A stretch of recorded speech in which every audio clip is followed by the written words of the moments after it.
আপনি আমার থেকে কি লুকাচ্ছেন সুনীল?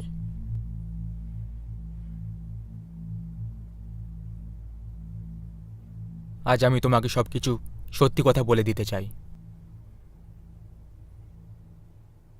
আমি অঞ্জলিকে ভালোবাসি। কি? হ্যাঁ, আর আমি ওকে বিয়ে করতে চাই। আমি তোমার থেকে ডিভোর্স চাই। তুমি এরকম করতে পারো না আমার সাথে। আমি তোমায় খুব ভালোবাসি সুনীল। আমি তোমাকে ছাড়া একদম থাকতে পারবো না। আমার ভুলটা কি? ভুলটা তোমার নয়।